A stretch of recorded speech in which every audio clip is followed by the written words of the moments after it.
Hello, Squeak Squad, and welcome to 2025, the new Happy New Year. This is going to be my first manga haul for the year, counting everything I got in December of 2024.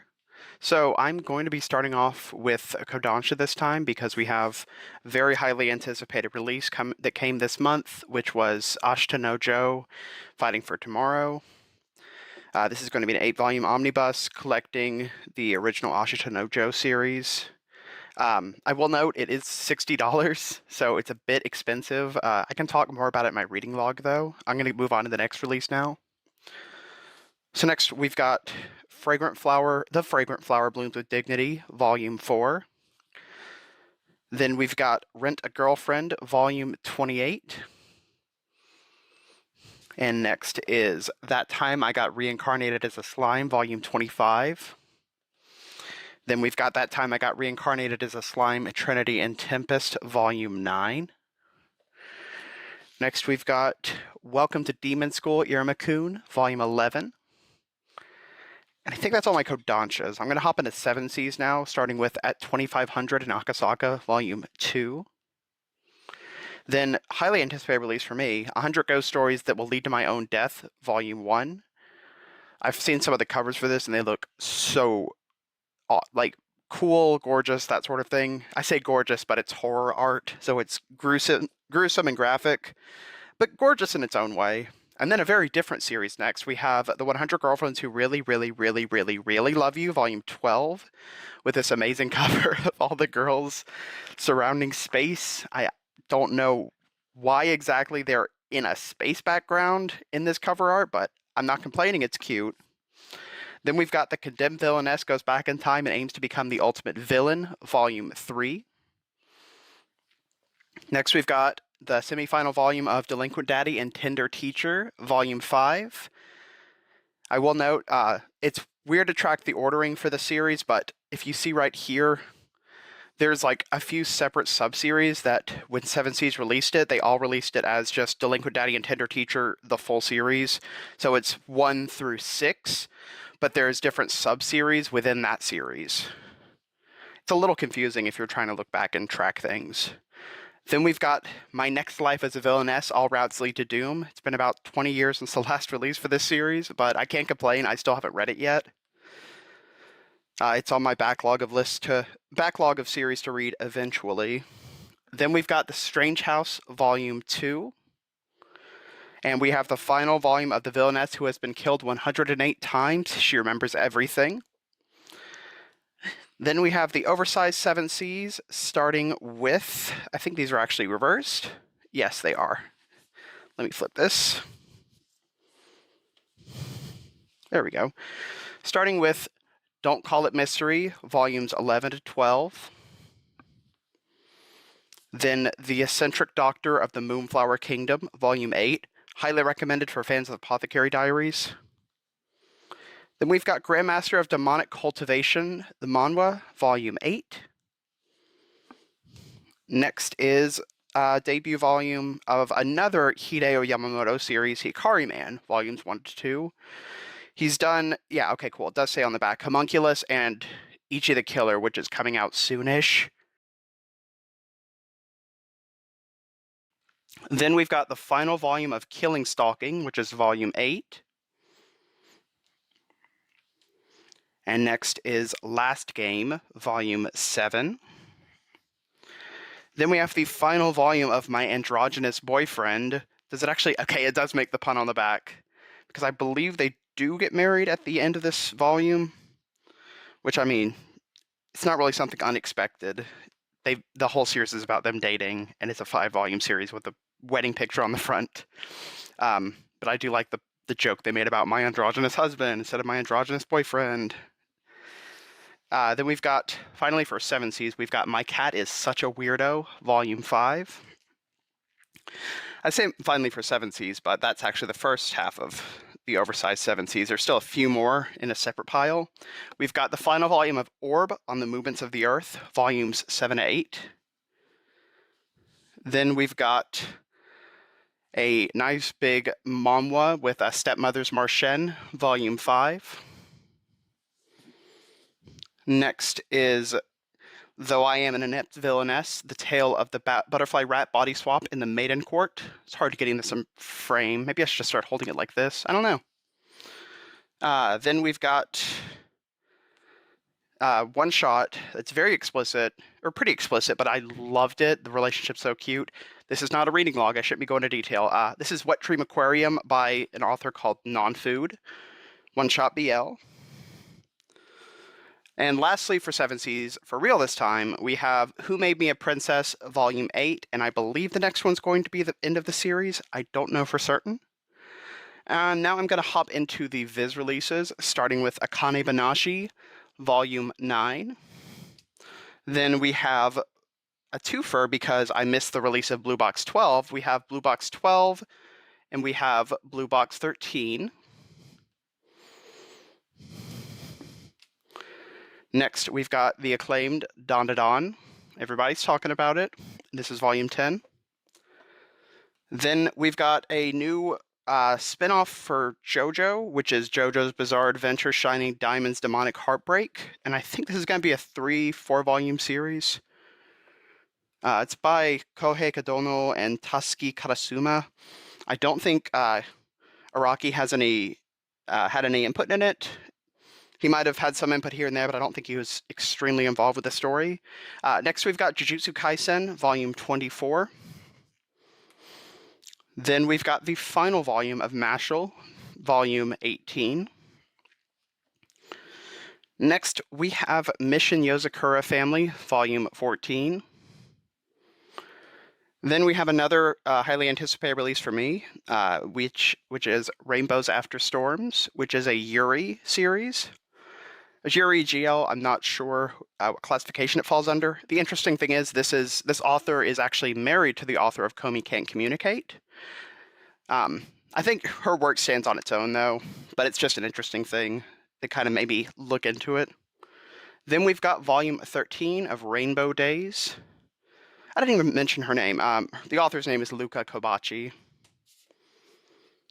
Then again, I didn't mention the author's name for another couple first volumes I had. I don't think I mentioned it for 100 Ghost Stories. Anyways, next we've got Shoha Shoten, Volume 6. Then we have Oversized Viz, which we don't have a lot of this month. First of all, we have Fist of the North Star, Volume 15. Then we have Full Night, Volume 3. Scoot that out of frame. Next is Insomniacs After School, Volume 8. Then there's Magilumie, Magical Girls Inc., Volume 5. And then we have the final volume of Ayazawa's Neighborhood Story, which is Volume 4. So hopefully we're getting another Yazawa series soon, because I know the only other one that's releasing right now is last quarter. And now I'm going to get into, I think there's a couple releases that aren't associated with, oh gosh, this got a little, this puzzle a little mixed up. I'm going to just go with it. We have My Love Story with Yamada-kun at level 999 as my only Inklore release of the month. Then we've got my only J-Novel Club release of the month, Ascendance of a Bookworm, Part 3. Yeah, Part 2, Volume 8. And next we have the Yen Press releases, aside from the massively oversized one, with The Dark History of the Reincarnated Villainess, Volume 11. The Other World Books, The Other World Books Depend on the Bean Counter, Volume 5. And we have Touring After the Apocalypse, Volume 5 as well. Then we have the final volume of Magical Girl Incident, Volume 3. And these are the oversized yen presses here, with Minato's Laundromat, Volume 4. I don't have dexterity in these. Nights with a Cat, Volume 4. Another yen press manhwa with Omniscient Reader's Viewpoint, Volume 5. And then lastly, for these not massive yen presses, we have Toga Oni, Volume 5. Then we've got a couple Ablaze series with Centaurs, Volume 3. And Savage Garden, Volume 2. I thought this was going to be an 8-volume series, but it turns out it's actually, and I think it was, hold on. I thought this was going to be a 7-volume series, but it turns out it's actually a 3-volume series because these are omnibuses. So this is actually, the last one was 1, 2, this is 3, 4, and then the final one, they did say is going to be 5, 6, 7. And it's going to be $10 more, but that's because it contains an entire extra volume in it. And then we have a single Square Enix with The Ice Guy and the Cool Girl, Volume 8. Next is a single Net Comics, because they actually did release Volume 6 of The First Night with the Duke. And now they just have 1 volume to release, and then they'll be done with the series. Because I know Net Comics is shutting down. I don't know. Things are very nebulous right now, so hopefully we'll get this series finished at the very least, have it finished in print so we won't have incomplete collections of it. Then we've got 2 Dark Horse releases with Innocent Volume 3 by Shinichi Sakamoto. This is the final volume of Innocent. And we have the big release from Dark Horse, which is Trigun Maximum Deluxe Edition, Volume 3. And then the last release that I got this month that wasn't either stuff that came out previous months or presents was Ubelblot, the Deluxe Edition, Volume 1. This is the in-press. And I will note, there is I don't know if it's every volume, if it's a certain number of volumes, but I think it's pages 66 to 67. Page 66 is actually duplicated onto page 67. So there's a massive misprint with this series, so just letting anybody know who wants to buy this, either maybe wait until the publisher says something about it or wait until more printings. I don't really know. That's just up to individuals, I think. Now, we have a very good number of series that I got as releases from previous months that I picked up secondhand or gifts for Christmas. So I'm going to go ahead and get started on that. First of all, we have Alone in My King's Harem by Lily Hoshino. This is a one-shot by Dimpa, or one-shot published by Dimpa. Dimpa. DMP. Dimpa is not a real publisher. Dimpa is. Then we've got a couple yen presses with Goblin Slayer Side Story, Year 1, Volume 8. And then this one was supposed to go with the regular releases, Goblin Slayer Volume 15. Then we have 3 Square Enix releases with the Apothecary Diaries 5, Apothecary Diaries 6, and Apothecary Diaries 8. We've got 2 Random Del Rey volumes that I was happy to pick up for my partner. We have Sayonara's Atsubo Sensei Volume 3 and Volume 4. Then we have 2 vertical / Kodansha releases. We have 1 vertical release with After the Rain, Volume 3. And then 1 standard-sized omnibus for Kodansha, which is Love in Focus, the complete collection, by Yoko Nagiri, the author of Those Not So Sweet Boys. And That Wolf Boy Is Mine, I think. These next 2 are presents for sure. We have the rest of A Sign of Affection that I was missing, which is volumes 3, 4, 6, 7, 8, 9, 10. I will quickly just flash the covers here. I'm not going to go too much into detail with these show-offs because it's going to take too much time and just kind of feel like a waste of time. But if anybody wants me to start doing that or do that more in my videos, let me know. I am definitely open to change to adapt to what people want to see. Then we've got the rest of the Kodansha releases, which is, yet again, a present series, which is catching me up with The Witch and the Beast, which is volumes 4 through 10. Same thing for this series. Funnily enough, this one's on a hiatus since volume 10, and I don't know if / when we're going to get another volume. So he got me a one series that's still ongoing and one series that's on indefinite hiatus. So they're going to be moved off of my not up to date shelves, but won't be able to be moved to my completed shelves yet. One series he did get me that we'll be able to is one I've been asking for a while and looking for a while, thanks entirely to Cake Tins, who's another YouTuber on this platform. She just loves this series, and I wanted to give it a shot. This is the Savior's Bookstory Cafe in Another World by Kyoka Izumi, Omiya, and Reiko Sakurada, which is volumes 1, 2, 3, 4, and 5. The ring light is not helping the lighting on these things, I don't think. Then we've got some more 7 Seas releases with another present series, which is volumes 2 through 6 of Seaside Stranger. I think this is Harukaze no Etranje. This is an explicit BL. I don't know much about it. I've just heard it's really good. By Ki Kana, which I feel like that name's familiar, but I can't place where I've heard it from. Maybe I'm thinking of Kana Ki. I don't know if those are two different people or not.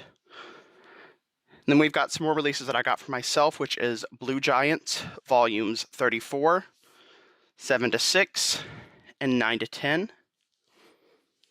And that's all the 7 Seas stuff. Next up, we've got Viz releases. Let me see. Starting with A Devil and Her Love Song, volumes 6 and 9. That's a little awkward to do it like that. There we go. We have Persona 5, volume 2. We have Siren, volume 2. This is actually a gift to my partner. I didn't get him much manga because I'm mainly the one who collects manga, and I don't want it to seem like I'm getting stuff for him that would basically end up fulfilling a need for me. He did get me these 2 volumes of Rosenblood, which is 1 and 5, which completes Rosenblood for me. And then I got Shortcake Cake, volume 2. And I also got Yakitake Japan, volume 1. This one was also a Christmas present. And lastly for Viz, I have Oku, The Inner Chambers, volume 2. And the final thing that I got this month was the last present he got me, which is heavy. It is The Rose of Versailles by Ryoka Ikeda.